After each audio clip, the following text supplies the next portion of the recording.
ฮัลโหลสบายดีนะมื้อนี้กลับมาพบกันอีกเช่นเคยนะกับหัวข้อนะจะเป็นคอมโบบอกนะหรือบางคนอาจจะเรียกเป็น drop down list ก็ได้นะหัวข้อที่จะสอนมื้อนี้ก็คือจะเป็นลักษณะนี้นะตัวอย่างเลือกสกุลเงินตัวนี้นะการเปลี่ยนไปตามนี้ก็คือเลือกจากข้อมูลในตารางตัวนี้นะเลือกจากข้อมูลตารางเนี่ยตัวอย่างอันนี้ใส่เป็นตัวเกิดเป็นโค้ดนะเป็นโค้ดของสกุลเงินตัวอย่างประมาณนี้และการเปลี่ยนเป็นตามที่เราเลือกข้างหลังอย่างอันนี้เลือกตัวที่หนึ่งเลือกเป็น JPEG ก็แล้วกันนะก็จะเป็นตัวโค้ดนะตัวที่สองอย่างเขาเลือกเป็นซื้อนะอันนี้คือเลือกแบบสองคอลัมน์2 ทันนะ2 ทันอย่างเลือกเป็นไทยบาทก็คือเป็นไทยบาทตัวที่เลือกเป็นโค้ดมันมีกันซื้อคนนี้โอเคเนาะแล้วก็จะมีแบบนึงคือให้ใช้เป็นแบบเดือนนะเขียนตัวย่อของเดือนประมาณนี้ก่อนอื่นเป็นนั้นนะเรามา copy ข้อมูลเก่ากันแล้วกันนะ copy ข้อมูลเก่าตัวนี้เอาไปสร้างไว้เลยเนาะขั้นตอนในการเห็นกับบริญญาเนาะcopy ก่อน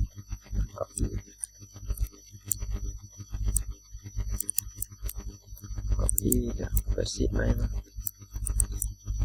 อันนี้คือวางแบบพื้นฐานเนาะเอาแต่เฉพาะในส่วนของข้อมูลมาเนาะไม่เอาเรื่องต่างๆโอเคสำหรับตัวdrop down list อยู่ในวิดีโอที่ผ่านมาก็ได้สอนมาแล้วแต่ว่าวันนี้จะเป็นคอมโบบอกสำหรับในการสร้างตัวอันนี้เนาะก็คือเมื่อกี้เนี่ยก็คือสร้างปุ่มตัวนี้เนาะสร้างปุ่มตัวนี้มาจะใส่ก็คือที่อยู่ในโหมดของ developer mode เนาะ developer mode นะครับเข้าไปที่ไฟล์แล้วก็เลือกเป็น option เนาะoption จะอยู่ในส่วนของribbon เนาะ ribbon แล้วมันจะมีว่า developer mode นะอย่างเอาติ๊กออกก่อนติ๊กออกปุ๊บมันจะมี developer mode อยู่ทางนั้นสังเกตเบิ่งเข้าไปที่ไฟล์แล้วเลือก option เนาะribbon ถ้าคลิกเลือกเข้าไป developer mode กดโอเคปุ๊บขึ้นมาขึ้นมาเนาะโอเคก่อนหนึ่งบัดหน่อยเราสร้างขึ้นมาก่อนเนาะคลิกเข้าไป developer mode ไปที่ insert สำหรับเครื่องมือในการใช้งานอันนี้จะเป็น developer mode เรียกว่านี้คิดว่า combo block active x control เนาะเรียกว่านี้จับคีย์เลย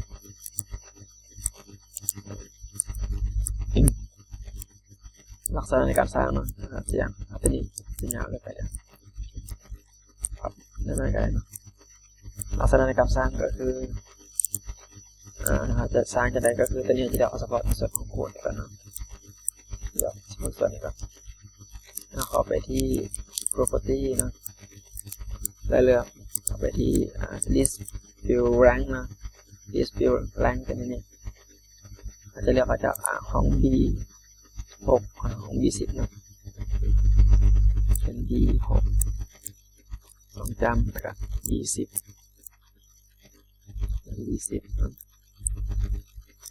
ลิงก์เซลล์คือต้องการเอาไปแสดงผลในห้องใดนะนี่อยากจะใส่เป็นห้องตัวนี้ก็แล้วกันนะห้องตัว H ก็แล้วนะ H5 นะก็ใส่เป็น H5 ไป H5 ตอนนี้นะเอาจาก developer mode เลยคลิกไปก็จะขึ้นข้อมูลที่เราเลือกตัวนี้นะตัวอย่างเลือก Korean won ก็ได้มาเนี่ยประมาณนี้นะเราเลือกเป็น Japan yen ขึ้นมาสังเกตเบื้องต้นนี้ครับมันน้อยเนาะก็สามารถปรับขนาดมันได้เราต้องการปรับขนาดที่สายหมดคือก็คลิกเลือก property เนาะมันก็จะขยายแบบนี้ง่ายๆเลย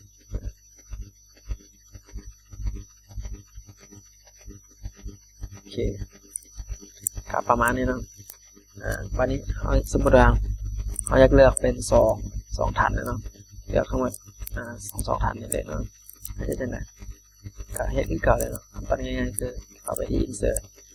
เลือก x อย่าง จะยาวได้นะครับประมาณนี้ก็จะมี2ห้องวิธีการก็คือลบเปลี่ยนไปที่ตำแหน่ง list view นะ list view อะไรกันเป็นนี้แล้วเลือกจากห้องตัวเป็น B6 เนาะตัว C10 เขียนแบบนี้นะ B6 2จับ40แล้วตำแหน่งที่ต้องการแสดงผลตำแหน่งไหนเอาห้องตัวนี้ก็เนาะ S7 นะ S7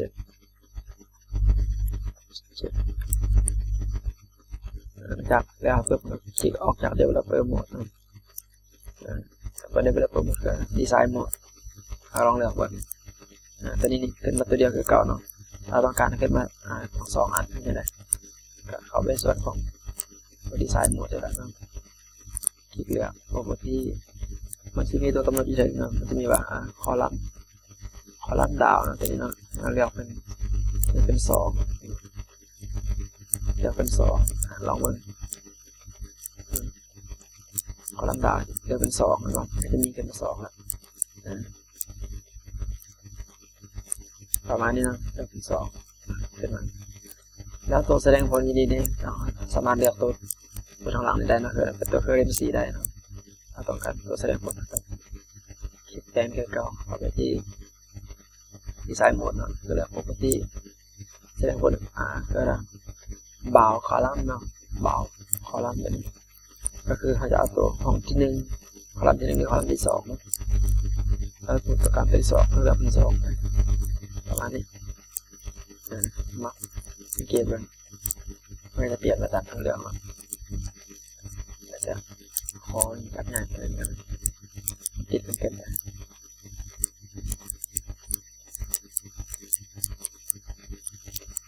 ง่ายเลย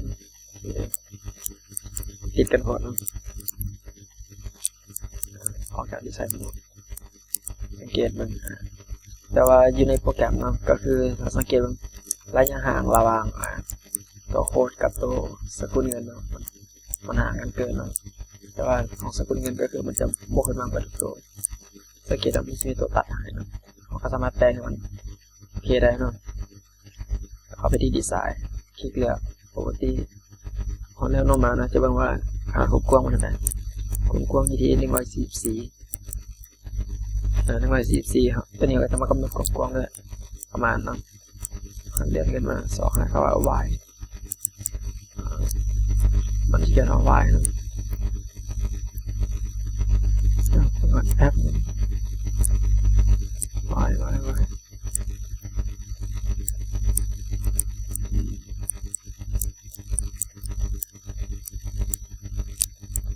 คอลัมน์ y ตัวนี้เนาะโอเคห้องที่1ก็คือมันจะกี่144ใส่ประมาณ40จุดนะจุดแล้วก็104ก็ได้ประมาณนี้ก็บวกกันก็ประมาณ144แล้วสังเกตว่าบอกก็คือมันปรับให้แล้ว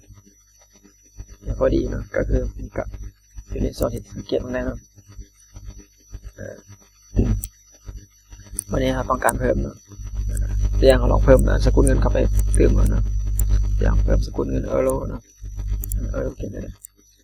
EUR อันนี้นะ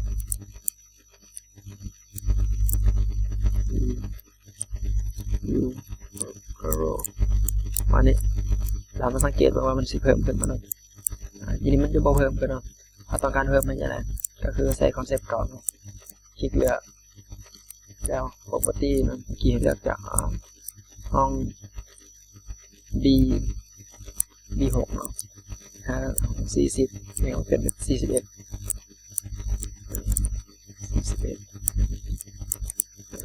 เนาะ41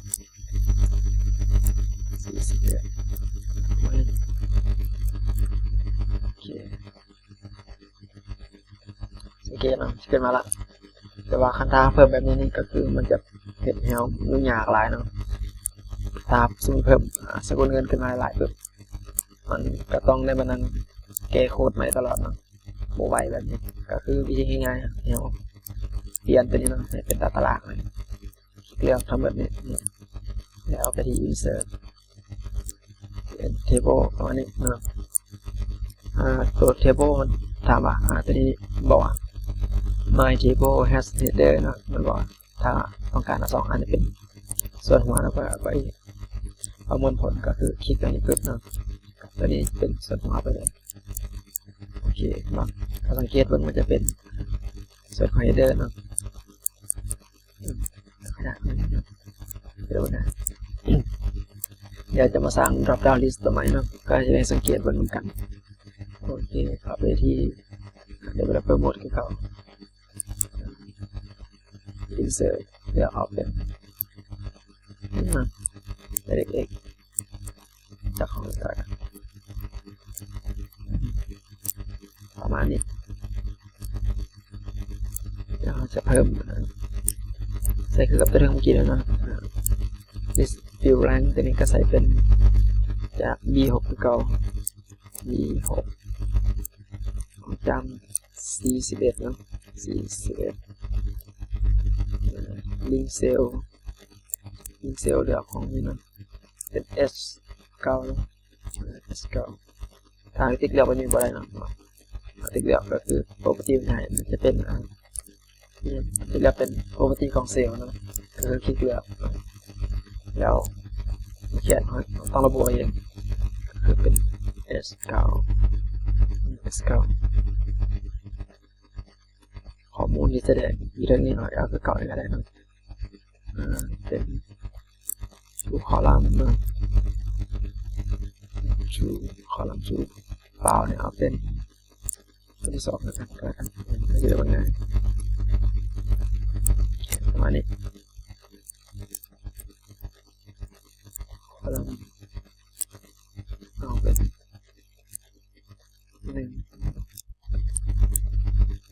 คอลัมน์โอเคเอาจากดีไซน์โหมดแล้วลองสังเกตมันหน่อยโอเควันนี้เราลองเพิ่มข้อมูลนะอย่างใส่เป็นลาวกีบนะแล้วโอเคใส่เป็นลาวกีบสังเกตว่าไม่ใช่เพิ่มก่อนนะลาวกีบเพิ่มขึ้นมากับเป็นวิธีง่ายๆนะสำหรับแปลงตอนสมมติว่าให้อยากเปลี่ยนสีฟอนต์ปรับขนาดหน้าต่างเพจได้เนาะครับที่ดีไซน์โหมดตัวอย่างดีไซน์โหมดถ้าต้องการเปลี่ยนฟอนต์คือตัวนี้ใส่เป็นฟอนต์สังเกตตัวใหญ่ขึ้นเนาะการเบิ้งมันแตกต่างออกไปการเบิ้งถ้าต้องการเปลี่ยนฟอนต์แบบนี้ก็คือเลือกดีไซน์โหมดอันนี้ฟอนต์คัลเลอร์เป็นสีคลิกเลือกเป็นนี้ก็ได้เป็นสีนี่นะเอาเป็นสีนี้นะแล้วประเภทฟอนต์นะจะได้ฟอนต์อย่างเดียวนะอย่างฟอนต์นี้คือเป็นฟอนต์ก็เรียกเอาฟอนต์อย่างต้องการได้ฟอนต์อย่างก็เรียก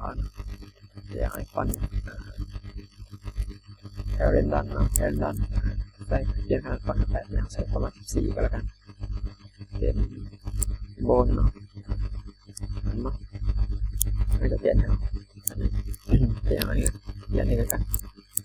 จะเลือกทั้ง2อันได้ปะเลือก2 property พร้อมกันก็ได้เนาะเลือก2 property พร้อมกันเลยประมาณนี้ฟอนต์คาเรนดันกินแล้วใส่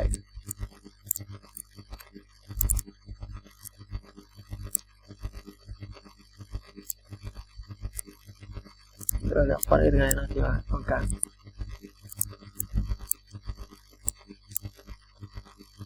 เส้นไป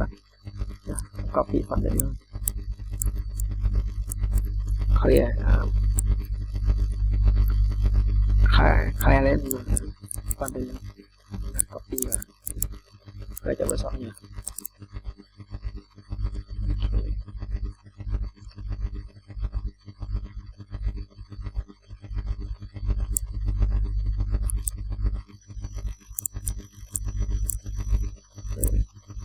ไปเลย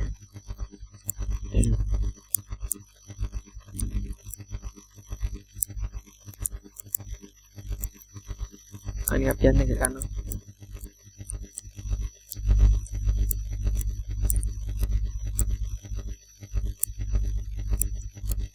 14เปลี่ยนสีเป็นสีโอเคนี่คือการละเราลองสังเกตเนาะแต่ถ้าจะต้องการใส่งานจะออกจากตัวดีไซน์โหมดก่อนสังเกตเลยตัวนี้มันยังห่างเกินไปเนาะกับปรับขนาดนั่นแหละเนาะตัวนี้หมุนขนาดอยู่ที่ไหนได้ดีไซน์เยอะปกติบนขนาดของกว้างเนาะขนาดของกว้างอยู่ที่141สอยประมาณ30 110เป็นจะได้เนาะy เขาลำบายตอนนี้กำหนด30แล้วจุด141นั่นประมาณ1 3 ตัวประมาณนี้อันนี้ก็คือมันปรับขนาดออโต้นะครับคือเวลามันพอดีการดีไซน์หมวกสังเกตว่าคำว่าเต็ม30มันแคบเกินไปแล้วมาแปลงใหม่อันนี้ก็คือเราคอยปรับคอยแต่งไปปกติที่ใช้30อาจจะใช้เป็น40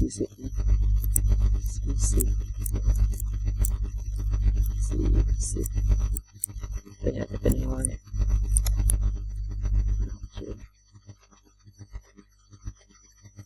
พอดีแล้วนี่นะเกือบพอดีก็คอยปรับคอยแต่งสังเกตนะสลับตัวอีกตัวนึงก็เป็นภาษาลาวกินนี่เป็นเดือนตัวนี้อันนี้เป็น3 ห้องไม่ใช่จะไหนเนาะโอเคตัวนี้ก็copyมันคือกันง่ายๆเนาะcopy หรือว่าให้จากนี้เลยก็ได้copy เนาะจากนี้เลยก็ได้สมมติว่า3 เดือนมันนี่นะเคยจะได้ก็ใช้คอนเซ็ปต์เก่าเลยเนาะขับไปที่เซลแล้วก็เลือกไปได้เล็กๆตัวที่นี่ไม่ยาวแบบนี้เลยโซ่3 ห้องพร้อมกันเนาะอาจจะใส่ยาวเกินไปกลับไปที่ property เนาะ property ใส่แบบนี้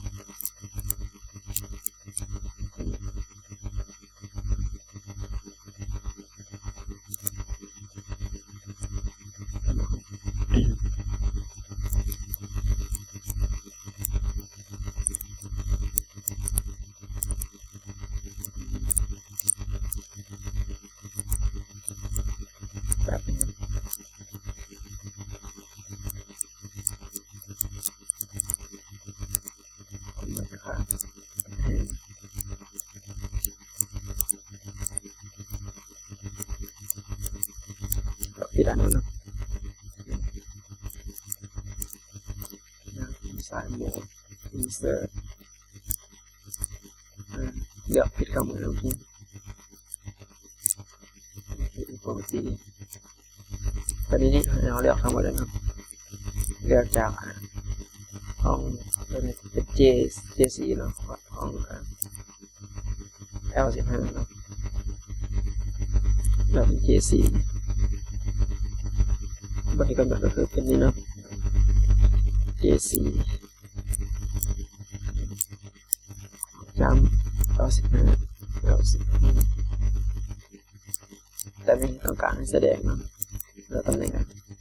พยายามเอาอยู่ตรงนี้กลางเนาะก็ไม่ใช่ได้บนงานอันนี้จะเป็น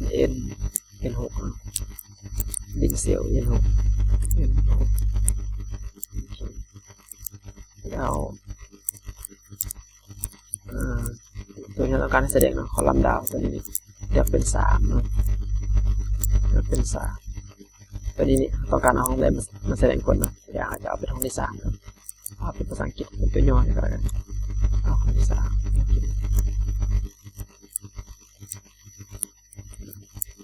ได้ว่าเนาะเอาหมดอยากเลือกเป็นเนาะเวลาเลือกมันจะมี3เตือนพร้อมกันนะมีกุมภาไม่มีเป็นภาษาอังกฤษหรือตัวย่อเนาะอันนี้แต่ตัวนี้มันลายนะก็เลยมันมีตัวเหลืออย่างเหลือตัวนึงอันนี้ฟอนต์มันอาจจะไม่ซัพพอร์ตเนาะเราต้องเปลี่ยนฟอนต์ให้มันซัพพอร์ตได้สำหรับการใส่งานคอมโบบอกอาจจะมีประมาณนี้เนาะไปบ่เข้าใจในส่วนใดเนาะ นี่อยากถามเพิ่มก็สามารถคอมเมนต์ถามได้เนาะเพื่อจะได้ปรับวิดีโอตัวอื่นให้มันดีขึ้นเนาะแต่วิดีโอนี้มีไม่เข้าใจก็สามารถคอมเมนต์ถามได้หรือว่าคอนแทคส่วนตัวก็ได้นะสำหรับวิดีโอในมื้อนี้ก็มีประมาณนี้ขอบใจสำหรับการติดตามวิดีโอจนจบพบกันในวิดีโอต่อไป